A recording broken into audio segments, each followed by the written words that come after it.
우리 같이 말씀 보도록 하겠습니다. 우리 함께 나눌 말씀은 창세기 11장 27절에서 32절까지의 말씀, 제가 가지고 있는 성경으로 구약 성경 13페이지입니다. 창세기 11장 27절에서 32절까지의 말씀, 구약 성경 13페이지입니다. 창세기 11장 27절에서 32절까지의 말씀, 제가 봉독하겠습니다. 데라의 족보는 이러하니라. 데라는 아브라함과 나홀과 하란을 낳고, 하란은 롯을 낳았으며, 하란은 그 아비 데라보다 먼저 고향 갈대아인의 우르에서 죽었더라. 아브라함과 나홀이 장가들었으니 아브라함의 아내의 이름은 사레며 나홀의 아내의 이름은 밀가니 하란의 딸이요, 하란은 밀가의 아버지이며 또 이스가의 아버지더라. 사레는 임신하지 못하므로 자식이 없었더라. 데라가 그 아들 아브람과 하란의 아들인 그의 손자 롯과 그의 며느리 아브람의 아내 사레를 데리고 갈대아인의 우르를 떠나 가나안 땅으로 가고자 하더니 하란에 이르러 거기 거류하였으며, 데라는 나이가 255세가 되어 하란에서 죽었더라. 아멘. 얼마 전 제가 지하철을 타기 위해서 서울역에서 줄을 서서 기다리고 있었습니다. 퇴근 시간대여서 많은 사람이 거기에 줄을 서고 있었습니다. 마침 제 앞에는 엄마와 딸처럼 보이는 모녀가 제 앞에 서 있었습니다. 엄마는 한 50대 후반, 60대 초반처럼 보였고, 그리고 딸은 한 30대 초중반처럼 보였습니다. 그런데 마침 한 할머니가 그 옆을 지나고 있었는데 그 어느 줄에 서야 될지 굉장히 당황스러운 모습을 보이고 있었습니다. 그때 마침 제일 앞줄에 서 있던 그 딸처럼 보이는 여성이 그 할머니에게 말을 건네기 시작했습니다. 그러면서 할머니, 제 앞에 서세요. 그리고 제일 먼저 타시면 좋을 것 같아요. 라고 말하는 모습을 보았습니다. 제가 뒤에서 보면서 참 엄마가 딸을 보면서 흐뭇하겠다라는 생각이 들었습니다. 참 잘 키웠다라는 생각이 들 정도로 참 그 딸의 그 친절함이 참 스윗해 보였습니다. 곧 지하철에 도착을 했습니다. 그리고 지하철 문이 딱 열렸습니다. 그러자 그 딸이 다시 한번 할머니에게, 할머니 저기 빈 좌석 있으니까 가서 앉으세요 하면서 말을 하는 겁니다. 어찌나 예의가 넘치는지 참 보기가 좋았습니다. 할머니를 딱 안내하고 나서 마침 그 좌석 가운데 또 다른 한 자리가 딱 눈에 보였습니다. 그러자 그 딸이 막 뛰어가서 그 빈자리에 딱 앉았습니다. 제가 속으로 생각했습니다. 야, 참 착한 딸이다. 먼저 가서 이제는 또 엄마한테 자리를 주기 위해서 가서 앉았구나라고 생각을 했습니다. 곧 엄마가 그 딸이 앉아있는 곳에 딱 섰습니다. 그랬더니 딸이 엄마한테 이렇게 말하는 겁니다. 엄마, 나 회사에서 얼마나 힘들었는지 알지? 그러니까 나 그냥 앉을게 라고 하면서 그 자리에 앉아서 쭉 가고 있는 것입니다. 제가 속으로 처음에 칭찬했던 그 많은 칭찬들은 다 사라지고 속으로 저 네 가지 어쩌면 좋냐라고 제 안에 막 원망과 그리고 수만 가지의 비난이 막 쏟아지기 시작했습니다. 얼마 전 상담가인 이호선 교수가 가정과 관련해서 하는 이야기를 들었습니다. 그 가운데 인상 깊은 내용이 이것입니다. 가족끼리 더 상처를 주고 더 괴로움을 준다는 것입니다. 도리어 타인은 남이니까이라는 생각으로 지킬 걸 지키는데, 도리어 가족끼리는 우리가 남이냐는 생각으로 함부로 말하고, 함부로 판단하고, 함부로 행동하고, 함부로 상처를 준다는 것이었습니다. 때로는 지나치게 요구하고 지나치게 의존적이라는 것입니다. 제가 그 앞선 모녀를 봐도 딱 그렇습니다. 그 딸이 남에게는 엄청 친절합니다. 자기 엄마에게는 자리조차 양보할 마음이 전혀 없는 모습을 보아도 이 이호선 교수님의 말이 참 맞는 것 같습니다. 그러면서 이러한 이야기를 했습니다. 가족 간에도 경계가 필요하다. 살이라는 게 너무 비벼지면 진물이 나듯이 관계에도 진물이 나면 걷잡을 수 없는 상처가 되는 법이다. 적당한 거리를 두는 건강한 경계가 건강한 가족 관계의 핵심이다라고 이야기했습니다. 그래서 이분이 이야기합니다. 가족끼리 너무 자주 이야기하고 너무 자주 만나고 너무 살을 비비면은 이거 언젠가는 상처가 날 수밖에 없기 때문에 건강한 경계가 꼭 필요하다라고 이야기를 하였습니다. 사실 이 말이 틀리다고 말할 사람은 별로 없습니다. 하지만 그럼에도 불구하고 우리는 가족끼리 때로는 요구하고 때로는 권위로 누르기도 하고 때로는 내 권리를 지나치게 요구할 때도 있습니다. 시간이 지나면서 처음에는 참고 참지만 이 시간이 길어지면 결국 마음속에 상처와 불평과 원망이 남기 마련입니다. 여러분, 꼭 이것은 가족에게만 국한되지 않습니다. 꼭 가족이 아니더라도 내가 가깝게 느끼는 사람이 있으면 그렇게 말하고 행동하기가 참 쉽습니다. 친구끼리 그러할 수 있고 직장 동료끼리 그러할 수 있고 때로는 교회 공동체끼리도 그러할 수가 있습니다. 너무 친하다 보면은 너무 가깝다 보면은 때로는 상처와 막말과 때로는 내 권리를 더 지나치게 요구할 때가 있다는 것입니다. 이 시대가 참 그러해 보입니다. 이 시대에서는 손해보는 것을 믿지는 장사라고 이야기합니다. 그래서 이 시대에는 조금은 개인주의적이어야 되고 조금은 이기적이어야 되고 조금은 손해를 보지 말아야 잘 산다라고 평가받는 시대입니다. 그런 의미에서 저는 오늘 설교의 제목처럼 참된 믿음의 어른의 모습을 여러분들에게 한 롤 모델로 제시하고자 합니다. 바로 그의 이름은 아브라함입니다. 오늘 본문은 족보의 이야기로 시작이 되고 있습니다. 아마 언뜻 보면 좀 복잡해 보일 텐데 그 내용은 간단합니다. 아버지 데라가 있습니다. 근데 이 데라에게 세 아들이 있습니다.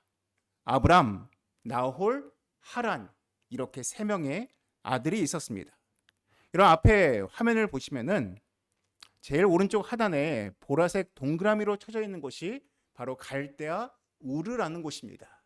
이 갈대아 우르에 데라와 그리고 세 아들이 함께 살았습니다. 세 아들 아브람, 나홀, 하란도 이제 각자가 결혼을 하였습니다. 그래서 가정을 꾸렸습니다. 그런데 갈대아 우르에서 아버지와 그 세 아들의 내외가 함께 살고 있을 때 한 가지 이 가정 가운데 어려움이 닥칩니다. 막내 아들 하란이 죽은 것입니다. 아버지보다도 먼저 일찍 막내 아들 하란이 죽었습니다. 그 때문인지는 몰라도 이제는 아버지 데라가 더 이상 이 갈대아 우르에 살고 싶은 마음이 뚝 떨어져 버린 것 같습니다. 그래서 아버지 데라가 결정을 합니다. 난 이제 이 갈대아 우르에서 살지 못하겠다. 이제는 나는 가나안 땅으로 가겠다라고 아버지 데라가 마음을 먹습니다. 이때 아버지 데라를 따라 나선 사람이 누구냐? 바로 첫째 아들 아브람과 그의 부인이었습니다. 그리고 이미 죽은 막내 아들 하란에게 아들이 있었는데 그 아들 롯도 함께 따라가기로 하였습니다. 그래서 아버지 데라, 첫째 아들 아브람 내외, 그리고 막내 아들 하란의 아들 롯, 이렇게 세 가족이 이곳을 떠나기로 결정을 하였습니다. 그리고 이제 가나안 땅으로 출발하였습니다. 그런데 떠나던 중에 중간 지점인 하란이라는 곳, 아마 지도에 보시면 보라색 표기가 되어 있을 텐데 지금의 터키에 해당되는 지역입니다. 저 지역에 잠깐 들렸습니다. 잠깐 들렸는데 아마 여기가 좀 좋았던 것 같습니다. 그래서 본래는 가나안 땅으로 가기로 했었는데 데라와 그 나머지 가족들이 그냥 여기에 정착하기로 합니다. 그래서 그냥 이 하란에 그냥 살기 시작한 것입니다. 근데 어느 날 하나님께서 아브람을 부르십니다. 하란에 있는 아브람에게 말씀하십니다. 뭐라고 말씀하시냐? 12장 1절에 하나님께서 아브람에게 이렇게 부르십니다. 너는 너의 고향과 친척과 아버지의 집을 떠나 내가 내게 보여줄 땅으로 가라라고 말씀을 하십니다. 그래서 많은 분들은 아브라함이 갈대아 우르를 떠나라고 한 것처럼 이해하시는데 지금 있는 곳은 하란이었습니다. 하란에서 떠나라라고 말씀하신 것입니다. 그리고 가나안 땅으로 가라라고 하셨습니다. 이때 누가 가느냐? 아브람과 그의 아내만 함께 가는 것이 아니었습니다.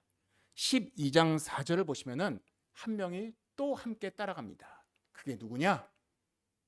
자신의 동생의 아들, 즉 조카인 롯이 함께 가기로 결정하였습니다.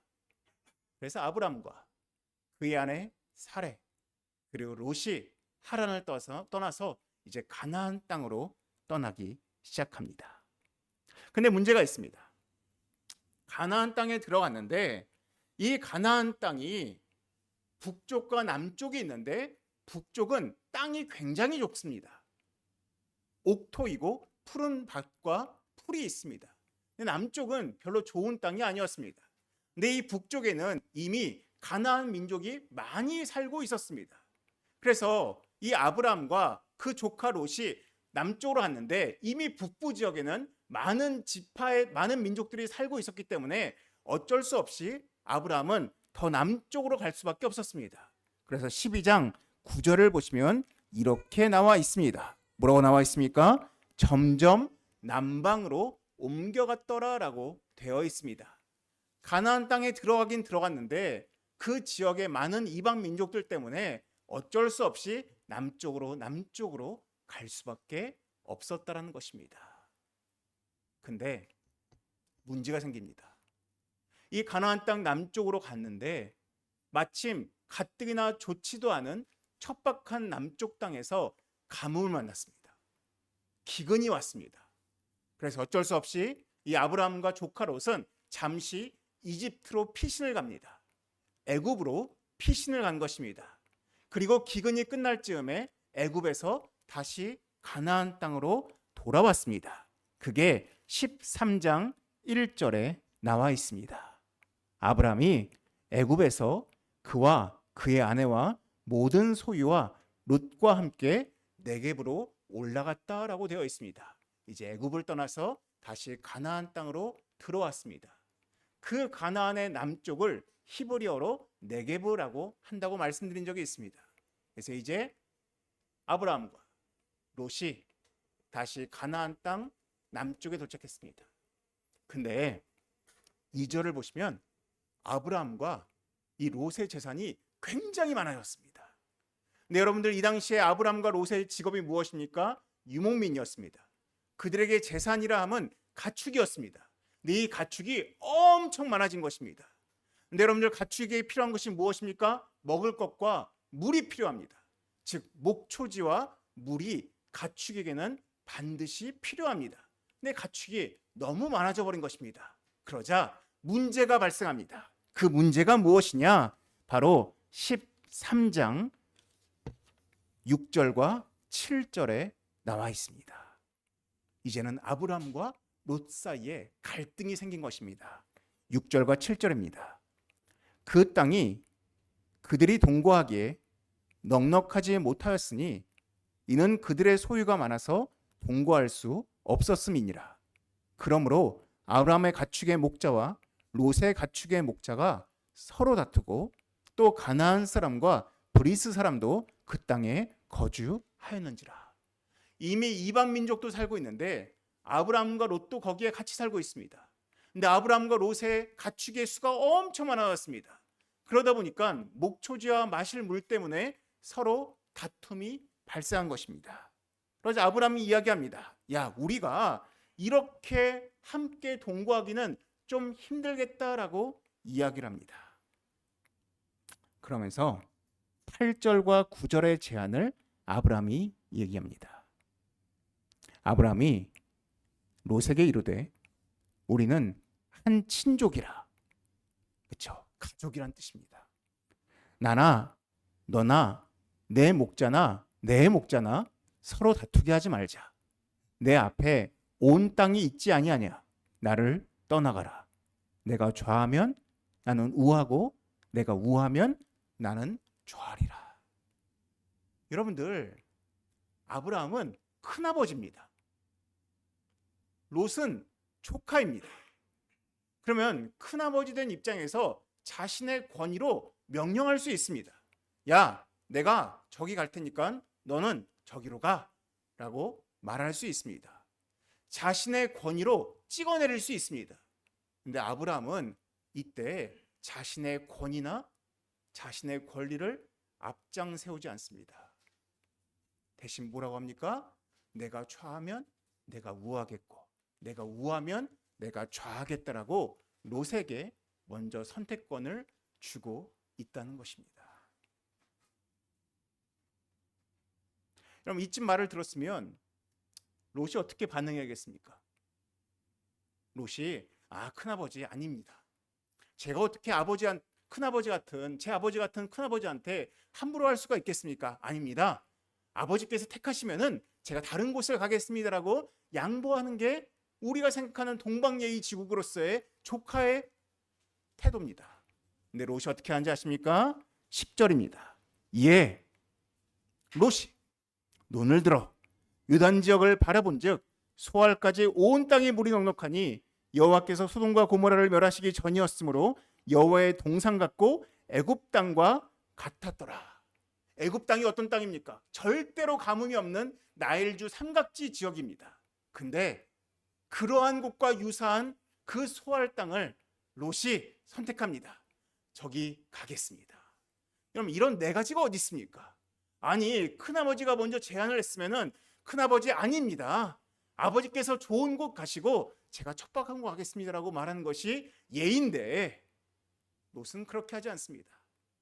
흡사 서두에 말씀드린 그 딸처럼 그냥 빈 땅, 좋은 땅 자기가 딱 택하고 제가 거기 가겠습니다라고 말하고 있는 것입니다.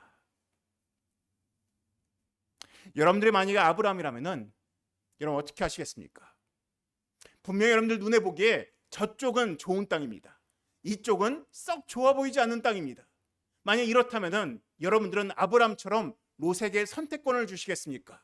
아니면 내가 먼저 선택하고 안 좋은 땅을 주시겠습니까? 아브라함은 어떻게 했는지 아십니까? 아브라함은 선택권을 주었습니다. 심지어 롯이 좋은 땅을 택하였음에도 불구하고 거기에 대해서 이런 방구하지 않습니다. 그냥 떠나 보냅니다. 그럼 참 좋아 보이지 않습니까? 우리가 머릿속으로는 그래 이게 좋은 어른이지. 그래 이게 우리가 본받을 모습이지라는 생각이 듭니다. 근데 하지만 우리 마음속에는 아쉽습니다. 아깝습니다. 저기 좋은 땅 그냥 아브라함이 가지면 좋을 텐데라는 마음이 들기 마련입니다. 근데 아브라함은 그렇게 하지 않았다는 것입니다. 그럼 우리도 사실 이 모습이 성경에 나오면서 아브라함의 선택이 이렇다는 것은 우리에게도 가르치고 있는 것입니다. 우리도 가까운 가족이라 할지라도 때로는 먼 남이라 할지라도 더욱더 그 사람들에게 이러한 선택권을 주어야 된다는 것을 어쩌면 우리에게 가르치고 있는 것 같습니다. 근데 당장 우리 마음속에는 아쉬움과 아까움이 남습니다. 어쩌면 아브라함의 그 깊은 심중에도 그러한 마음이 혹 들었을지도 모르겠습니다. 근데 여러분들 이 이야기는 여기서 끝나지 않습니다. 여러분들 13장 14절을 보십시오. 롯이 아브라함을 떠난 후에 여호와께서 그 즉시로 아브라함을 부르십니다. 롯이 딱 좋은 땅을 선택하고 딱 그곳으로 떠나자마자 하나님께서 아브라함을 부르시는 겁니다. 그리고 뭐라 말씀하지 아십니까? 14절부터 17절입니다. 너는 눈을 들어 너 있는 곳에서 북쪽과 남쪽 그리고 동쪽과 서쪽을 바라보라. 보이는 땅을 내가 너와 내 자손에게 주리니 영원히 이르리라. 내가 내 자손이 땅에 티끌 같게 하리니 사람이 땅에 티끌을 능히 셀 수 있을진데 내 자손도 세리라. 너는 일어나 그 땅을 종과 횡으로 두루 다녀보라. 내가 그것을 내게 주리라 라고 말씀하고 있습니다. 아브라함은 선택권을 내려놓았습니다. 자신의 권리를 포기했습니다. 인간적 눈으로 보기에는 조금은 답답스러워 보이고 안타까워 보입니다. 그런데 그러한 아브라함에게 하나님은 즉시로 나타나셔서 말씀하십니다. 그 아브라함의 서운하고 섭섭할 수 있는 마음에 그 내면 가운데 분명히 말씀하십니다. 내가 너에게 더 좋은 땅을 주겠다. 내가 너에게 많은 땅을 주겠다. 내가 너에게 눈에 보이는 그 모든 곳을 내가 너에게 허락해 주겠다라고 말씀하고 계시는 것입니다. 여러분, 왜 이 이야기가 우리에게 보이겠습니까? 왜 이 말씀이 성경에 나와 있겠습니까? 우리에게도 동일하게 말씀해 주시는 것입니다. 양보하는 것, 내려놓는 것, 남을 섬기는 것, 겸손한 모습에 대해서 아까워할 필요 없다. 서운해할 필요 없다. 너가 내려놓은 만큼 내가 너희 가운데 채워주겠다라는 그 말씀을 아브라함을 통해서 우리에게 가르쳐 주고 계시는 것입니다. 하나님께서 우리에게 남에게 베풀라 말씀하시는 것은 거기서 끝이 아니라 우리가 내려놓는 만큼 하나님께서 채워주시겠다는 것을 이 말씀을 통해서 보여주시는 듯 하다는 것입니다. 저는 우리가 이러한 좋은 어른이 되었으면 좋겠습니다. 가정 내에서도, 여러분들이 속한 공동체 내에서도, 또한 여러분들이 속한 그 모든 곳 가운데서도 여러분들 아까워서 벌벌 떨면서 내 몫을 채우겠다라고 소리 높이는 자가 아니라 이 아브라함처럼 때로는 양보하고 때로는 선택권을 줄 수 있는 사람이 되었으면 참 좋겠다라는 생각이 드는 것입니다. 아브라함과 롯의 이야기는 여기서 끝나지 않습니다. 여러분들, 이 롯이 택한 곳이 눈에 보기에는 참 좋은 곳이었습니다. 근데 그곳이 어떤 곳이었습니까? 소돔과 고모라였습니다. 훗날 그곳은 죄악으로 가득 찬 도시가 되어버립니다. 그리고 결국 하나님께서는 새 천사를 그곳에 보내어서 이 소돔과 고모라를 멸망시키기로 작정하십니다. 이 새 천사가 소돔과 고모라로 가기 전에 잠깐 들린 곳이 바로 아브라함의 장막이었습니다. 그 이야기가 바로 그 뒷부분에 나옵니다. 성경 18장입니다. 18장을 보시면은 18장 2절에 새 천사가 아브라함의 장막을 방문하는 이야기가 나옵니다. 그리고 16절을 보시면 이제 새 천사가 소돔과 고모라를 향해서 걸어가기 시작하고 이제 아브라함이 그들을 배웅하는 장면이 16절에 나오고 있습니다. 이때 하나님께서 이제 아브라함에게 왜 이 새 천사가 소돔과 고모라로 가는지에 대해서 말씀을 해 주십니다. 20절과 21절을 보시면 여호와께서 또 이르시되 소돔과 고모라에 대한 부르짖음이 크고 그 죄악이 심히 무거우니 내가 이제 내려가서 그 모든 행한 것이 과연 내게 들린 부르짖음과 같은지 그렇지 않은지 내가 보고 알려 하노라라고 말씀하시면서 새 천사를 이제 소돔과 고모라로 보내신 이유를 말씀하십니다. 그때 아브라함이 그 이야기를 딱 들은 순간 어떠한 마음이 들었겠습니까? 여러분, 우리는 가까운 사람일수록 관심을 둡니다. 사실 우리가 가깝지 않은 사람에 대해서는 큰 관심을 두지 않습니다. 가까운 사람일수록 우리가 관심을 가집니다. 근데 여러분들, 관심을 갖다 보면은 그 상대방이 갖고 있는 어려움들이나 힘든 형편을 보게 됩니다. 그럼 이 관심이 무엇으로 발전하는지 아십니까? 걱정과 염려로 발전하기 시작합니다.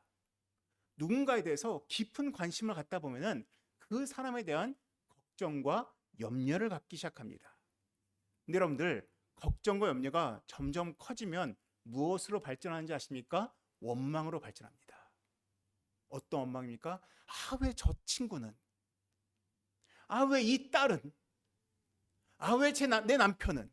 내 아내는 왜 그런 선택을 해가지고? 왜 그때 그런 결정을 해가지고 왜 이렇게 힘든 순간을 맞이하지라는 원망의 마음으로 발전하기 시작합니다. 관심에서 걱정으로, 걱정에서 원망으로 발전합니다.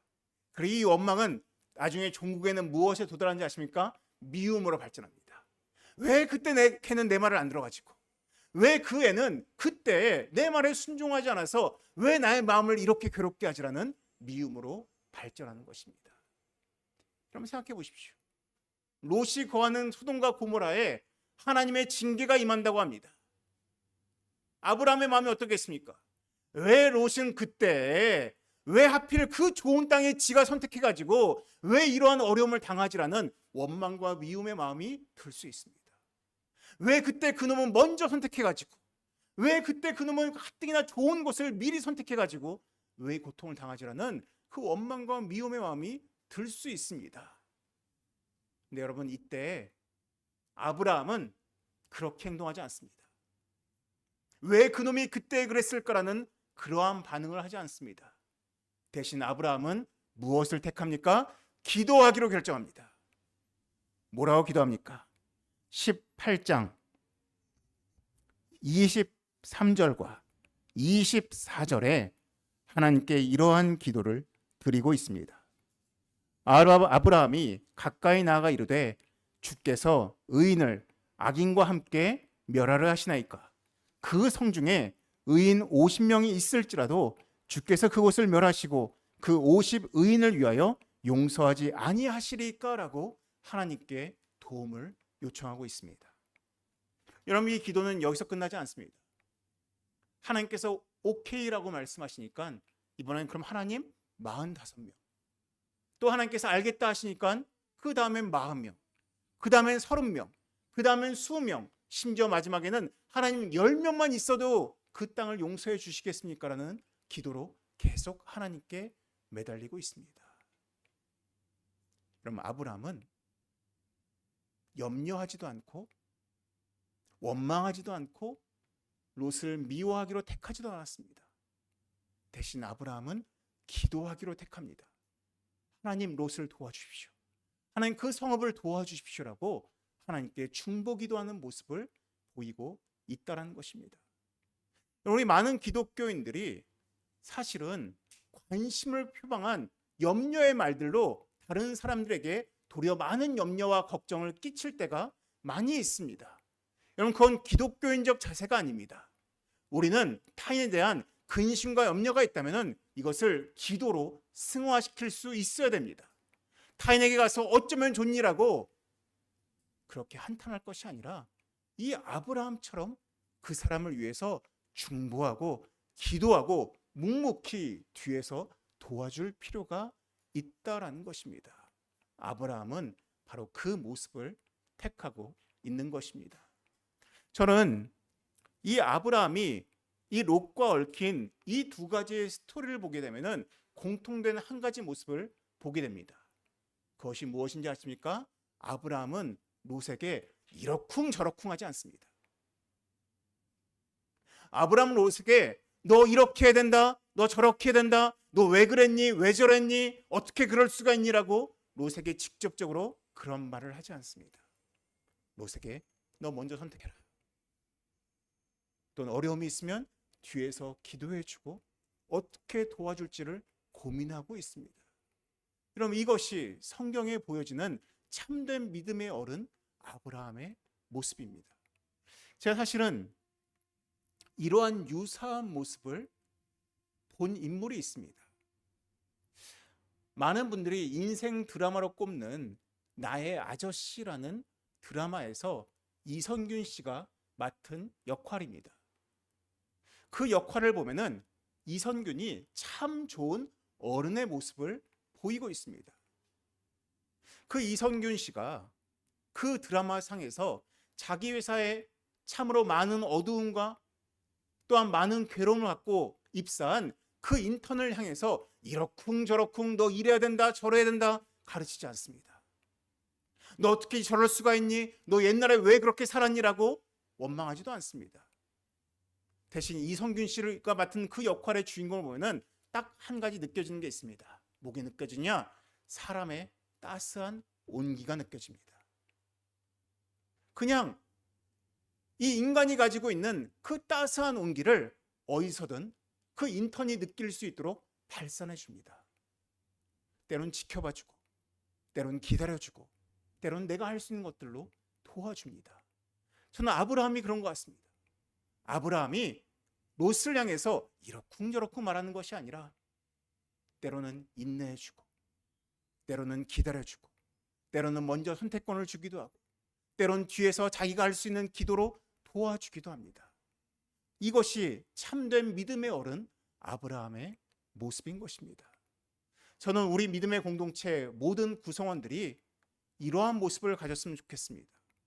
여러분들이 속한 병원에서, 학교에서, 가정에서, 직장에서 자꾸만 간섭하고 hir난하고 비난하고 내 이득과 내 권리만 주장하는 모습이 아니라 아브라함처럼 양보하고 먼저 내려놓고 때론 뒤에서 기도할 수 있는 그러한 좋은 어른 되시기를 주님의 이름으로 축원합니다.